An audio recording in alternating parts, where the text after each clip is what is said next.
Okay, so hello, welcome to Completely Electrical STEM Show.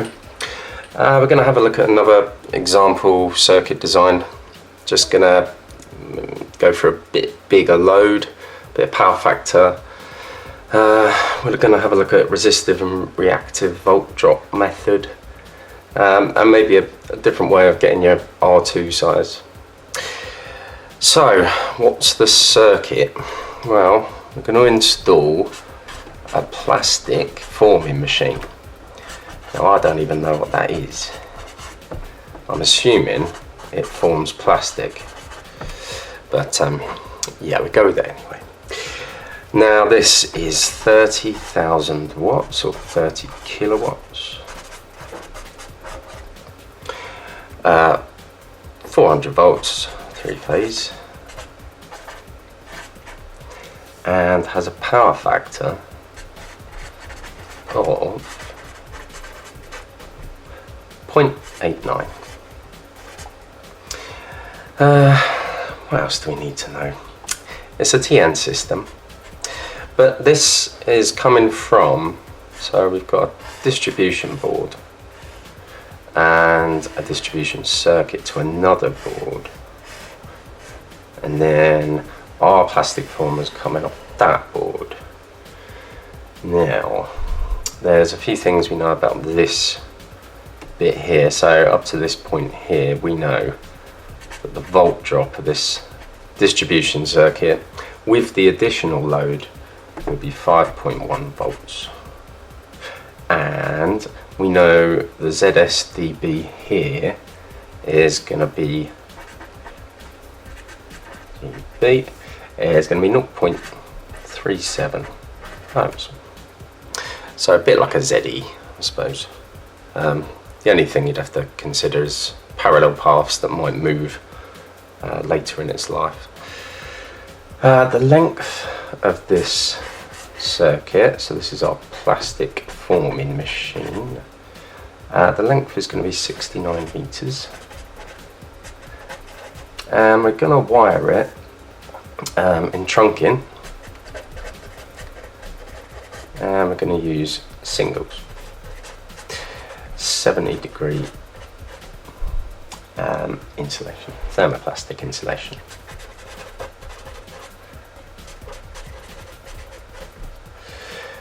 What else do we need to know? So that's installation method B. That'll be handy to know later.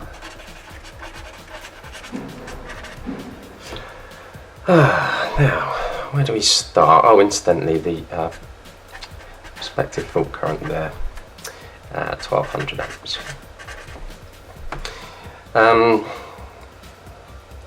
Got that.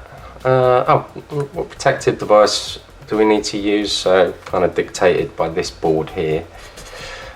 These are going to be BS ABA-2.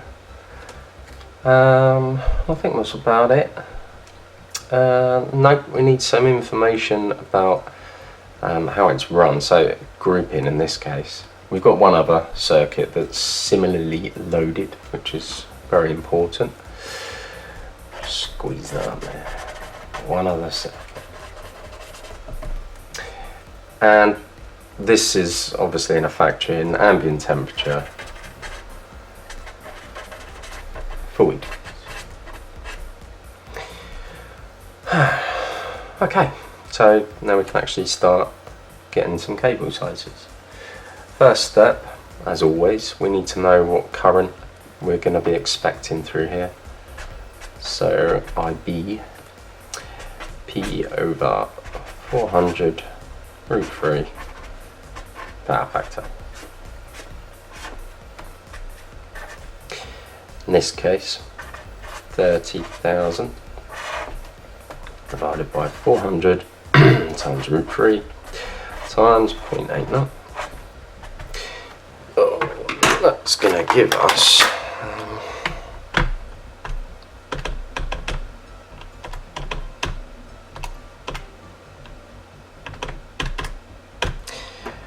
48.65 amps. Okay, So I'm going to go with the 50 amp breaker. Sorry, fuse. Next we need to sort out these cable factors. So now similarly loaded means we can go for table 4C1, which is just past here. This way. There we go. So one other bunch and blah blah blah. 2 circuits, 0.8. So I'll squeeze it up here. CG is 0.8. And let's grab our CA while we're here. 40 degrees thermoplastic, 0.87. We'll use that later. Now, I'm going to stick to my kind of usual method, really, of doing IN over the factors, or you can reverse it and confirm. But it is a fixed load, so we could actually do IB over our factors because we're not expecting any kind of overload there. But for me, there are faults that could exist where you could get a little bit more current than you're expecting. Plus, it's not going to make a massive difference anyway, really. So I'm going to stick to my next step, which is calculating my IZ, which is the current carrying capacity that my cable needs to be. So I've got 50 over my factors. Now they're going to be applied together here, so 0.8 times 0.87, which gives me an IZ of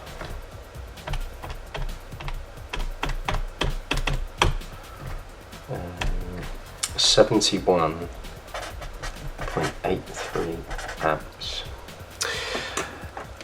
Sorry, 84. Rounding, Craigie, rounding. So, current carrying capacity tables then.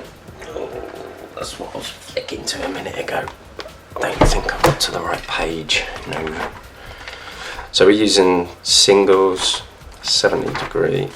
So that'd be table 4D1A. Now, method B, 3-phase. We're looking for an IT that's more than 71.84. Nope. Bingo. So it's telling me 25 mil, and I've got an IT of 89 amps, and I'll write that in just in case we have to go back and forth later. So table 4D1A, 70 degree singles, obviously 25 mil we're choosing, and that's, you could reference page 401 column 5, and the IT was 89 amps. Okay, happy days. So now we've got to check it for volt drop. Now, when you get to this kind of size, the volt drop tables slightly change, and I'm not really sure why I just put the book down, because we're going straight here, really, aren't we? So let's just have a look at this. So we're over here, 3-phase, reference method B, and we get down to 16 and we've just got a normal millivolt per amp per meter number, but then when you get to 25 mil, it's split into 3 little options here. So we could just use the Z value, but we wouldn't really be taking into consideration the effects of the power factor of the load. So I'm gonna just go through how you would apply the R and the X value, and also on top of that I'm gonna bung in a CT factor. So sort of let's step up from what I've done before, but I'm sort of coming out of my shell a bit now. So let's just write these the equations down that we're going to need, and I think that's probably going to scare some of you off, but bear with. So we need the millivolt per amp per meter of the resistive bit, and we're going to times that by our cos theta, and also another temperature factor in a minute, because our design current is quite a lot less than our IT, so we can correct these values for that fact, and I'll explain a bit more in a minute. So that's that, and then we're going to add that. So we've got the resistive part, and we need to add that to the reactive part of what's going on. So millivolt per amp per meter reactive times, and then we still need the phase angle to consider, but this time obviously it's the sine part of it. And then it sort of goes back to normal a bit, so times design current times length, and then divided by 1000. So we'll go through that in a second. We're also going to need this CT thing. Now the equation for that is this, so 230 plus TP, which is the insulation limit, so in this case it would be 70, minus the factors that apply, so in our case we've got that going on, minus the IB squared over IT squared, and then we times that by that insulation again, minus 30 divided by 230 plus TP. So what's all that about? Well, so first off, this only applies if we've got an ambient temperature of 30 degrees or more. So this is a rating factor that can be applied if the load current is significantly less than IZ. If CT is taken as 1, then it will be very safe. And what it's doing, it's adjusting the temperature of the cable of the reduced current being less than the applied value to calculate the millivolt per amp per meter data. So they've taken this at kind of full load, but because we're not running it at full load, we need to adjust it with this. As I say, you don't have to, but we can kind of reduce the cable size and things like that. But in this case, it's not really going to prove anything. I just wanted to take you through it. So what have we got in our case? Should be able to squeeze it over here. So our CT will be 230 plus TP. Sorry, I'm actually putting it in now. 70 minus CG, which is 0.8 squared, times RCA, which is 0.87 squared, minus our design current, which is 48.65 squared. I don't think I'm going to put it on now.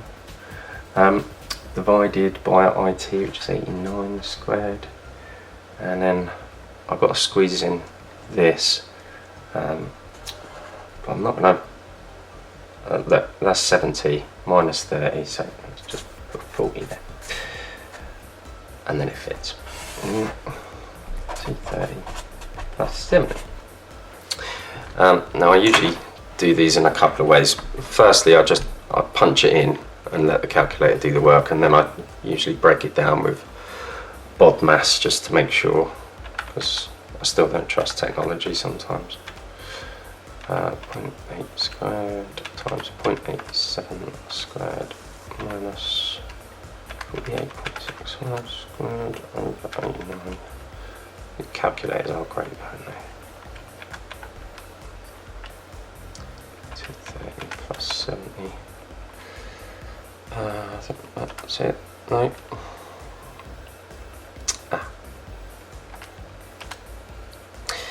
So I'm getting a CT value of 0.975. I'm going 975.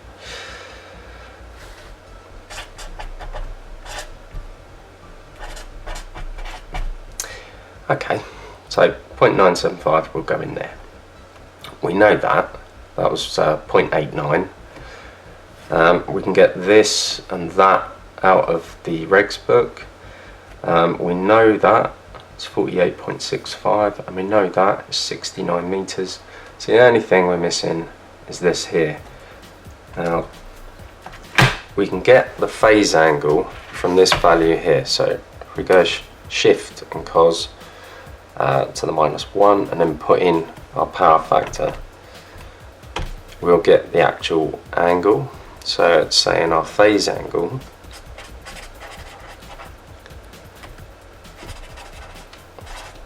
equals 27.13 degrees. And then from that we can get the sine of that angle. So sine answer 0.46, it's saying. I'm just going to check that, because sometimes these calculators they record the wrong answer. That's what I found before. So sine of 27.13, yeah, okay, that was about right. So sine theta is 0.46. So we've got 0.89, 0.46 goes there and there. So now we're in a position where we can just punch all that in, really, but I'm not in a position of a lot of space, so I'm just going to lose that. If I just phase angle 3, sine theta was 0.46, cos theta, which is our power factor, 0.89. What else do we need to know? CT was 0.975. Design current we'll need 48.65 and length 69 meters. Okay, so I don't want to throw that away yet because I might need it. So let's calculate that volt drop then. So we've got the millivolt per amp per meter number for the resistive part, which when we look in the table,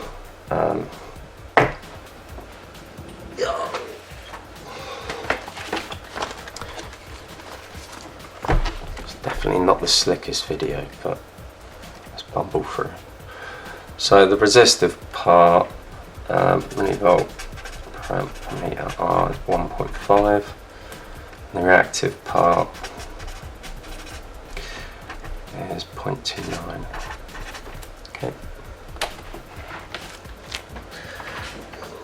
So our volt drop then will be 1.5 times cos theta times that temperature factor. Now it only affects the resistive part of the circuit, so we're only going to apply CT to the resistive part, not the reactive part, and that's obviously quite important.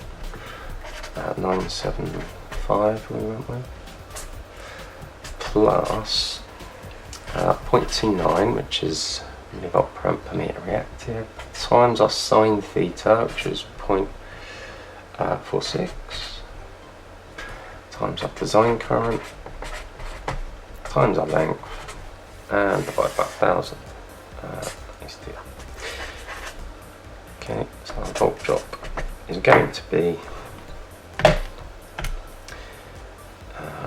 1.5 times 0.975 plus, it is plus by the way, not times, 0.46 times 48.65 times 69 divided by 1000. So our volt drop is quite small, really, isn't it? That can't be right. What have I done wrong?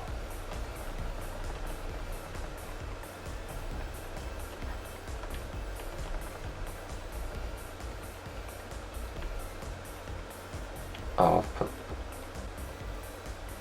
No, that's right. 0.44. Oh, what a time for the phone. Hold on. Be back. Right. Sorry about that. God, I actually hate mobile phones. All they do is interrupt. They're so rude. It's like, talk to me now. Talk to me now. Anyway, we work out bulk drop, and I didn't put brackets in, so let's just. So I need that going on.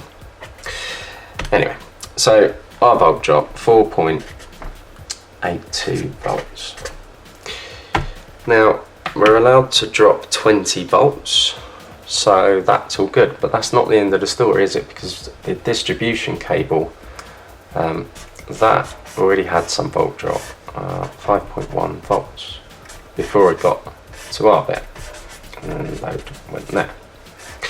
So we need to add them two together, and I mean it's still going to comply, but let's just do it anyway. 4.82 volts, 9.92.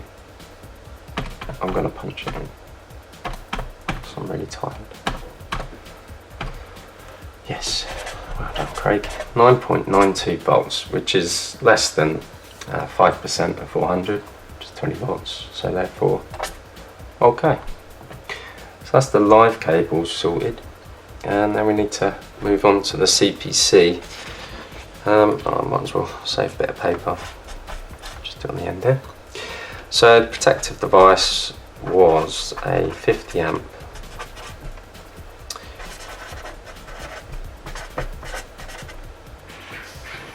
BS88-2. We need to know the max ZS for that before we continue, because it'll make our lives easier, and then we can kind of rearrange R1, R2 and make things a lot simpler. So back to part 4. This is very upside down for me. Okay, so when we get here, you can see we've got two tables here, 0.4 second disconnection time and 5. Now this, let me just go back here. So our maximum disconnection time, like total allowed, is found here, but this particular load doesn't fit into this 411.3.2.2, and so we're not looking at this table here, it's down here, 411.3.2.3. So we've got 5 seconds for a distribution circuit and a circuit not covered by this regulation, which this one doesn't. So our overall maximum disconnection time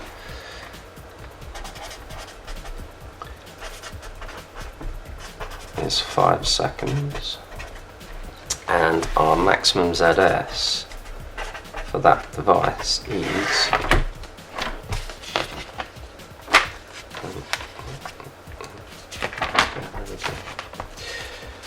this one, 50 amp, 0.99. Okay, so 0.99 ohms. Right, so we got that. We're also going to need a temperature correction with our R1, R2 or CR, and that's going to be 1.2. You can get that from table I3 in the on-site guide, or even table B3 in guidance note 3, and it's probably in the IET design guide as well, but I can't remember where. But that's what we're going to need. Now our R1 we've already got, that's our live cable, and we know that that's 25 mil. So let's just find out the milliohm per meter value for that 25 mil. For that, can either use the on-site guide, or we've got the same table in Guidance Note 3 actually, and it's just a bit bigger and easier for old people. So 0.727 ohms. Okay. We've got that. Now I'm going to rearrange the R1, R2 formula. Well, I'm going to rearrange the ZS formula actually, and instead of ZE I want to put ZS dB, and I'm not going to leave it as R1, R2. I'm going to kind of separate that. So basically I'm working out maximum R2 milliohm per meter value, and I'm not going to bore you with the transposition because I think there's already probably too much in this video.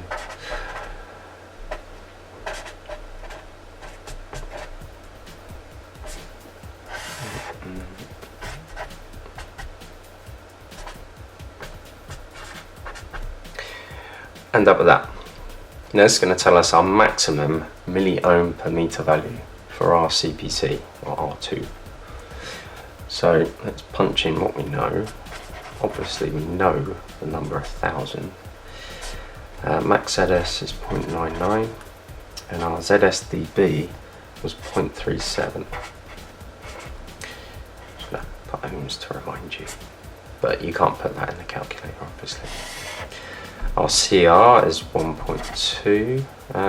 Yeah, I probably should just quickly show you what I mean by that. So CR table B3 here. So we got a 70 thermoplastic cable incorporated in a cable or bunched 1.2. There we go. And we times that by the length of 69 meters. And the duct are known R1 already, so this is the milliohm per meter value that I got earlier, and that will give us our max R2 milliohm per meter. So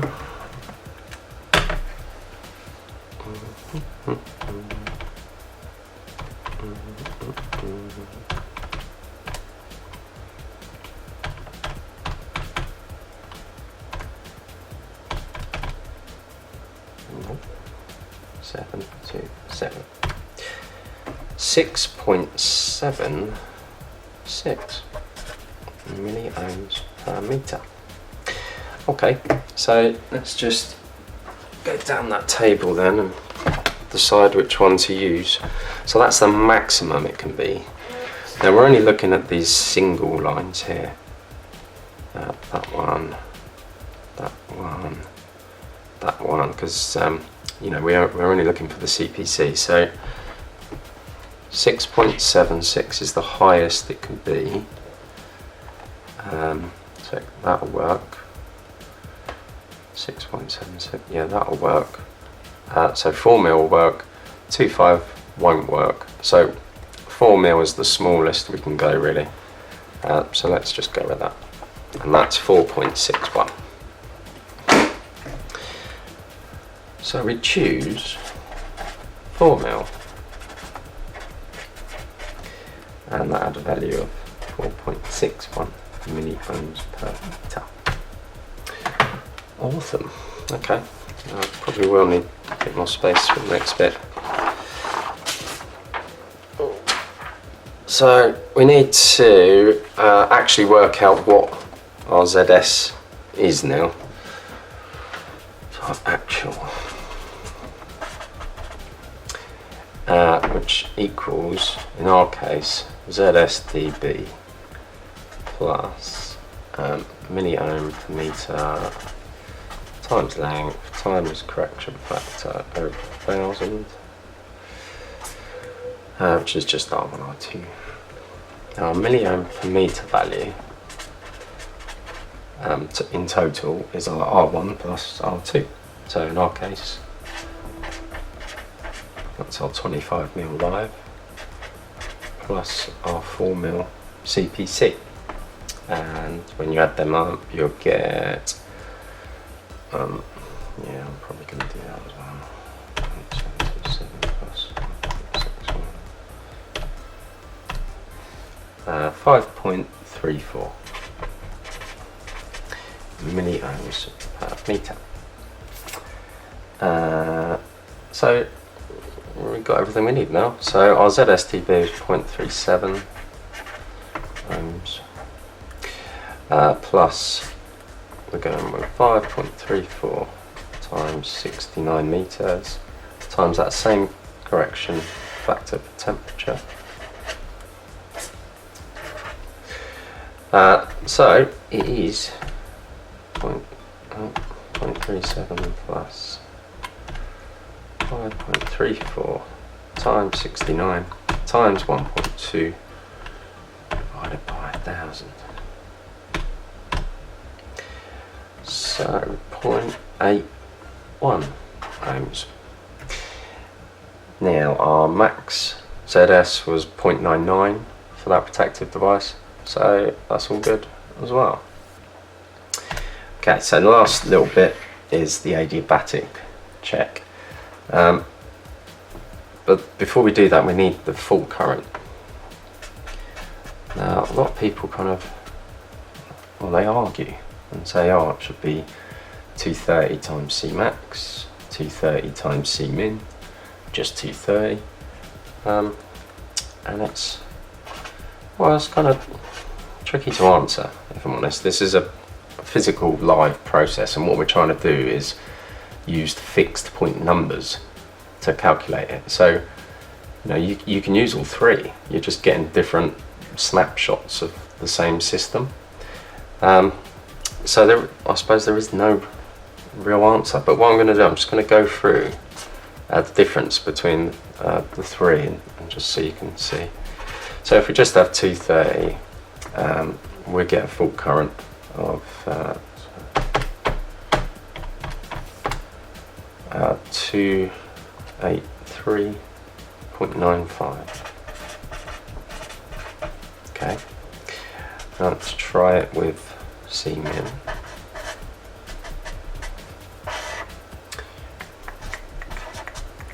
C min and so this is C max. C min and C max, these are voltage fluctuation factors, and you can look them up. I think it's in Appendix 2 of the regs. There's a bit about it, or any good bookshops. If we apply that one, we're going to get a higher full current because we're making this a bigger number. More volts, more current. Same law. We do 312.35 amps. And on the face of it, you think, well, that's got to be better, isn't it? Because we're putting more stress on the cable. But with a fuse, for example, that might disconnect quicker. So the energy is actually let for less time. And that's where this gets a bit muddy. Lastly, let's try C min. Now, this is going to produce a lower full current, which would actually take longer for the fuse to blow. So, deciding which one's going to produce the larger cable, it might not be quite so obvious. My guess is, I don't know, what would I go with? I'd say this one is probably going to be middle of the road. I'll probably say this one is going to yield a smaller cable, and that one maybe a slightly larger cable because it's going to take longer to blow, so there's going to be more energy in that system for longer. But we'll just do it, I suppose.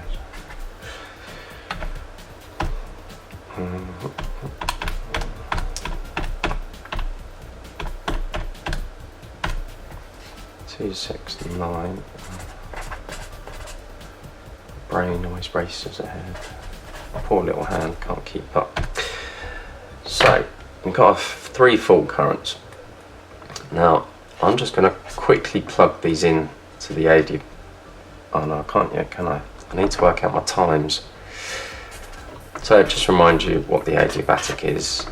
It's the respective full current squared times T, and that's the time it'll blow in with that full current, times divided by K, which in our case is going to be 115, and you can check out the K values in chapter 54. So I need to work out different times. So we're going to end up with time A, time B, time C. Now, you know, I do this in class, so I already know there's going to be some markings on my charts that might help me line all this up. BS88 50 amps. Okay, so first fault current is 283.95. So can you see that? Not really.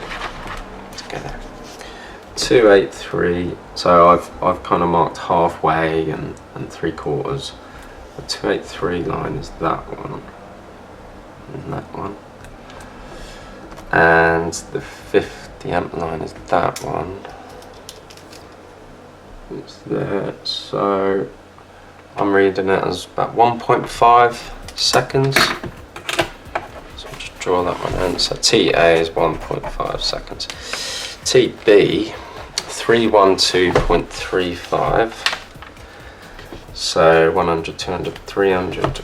12.35. Yes, there. About there. And that's gonna disconnect.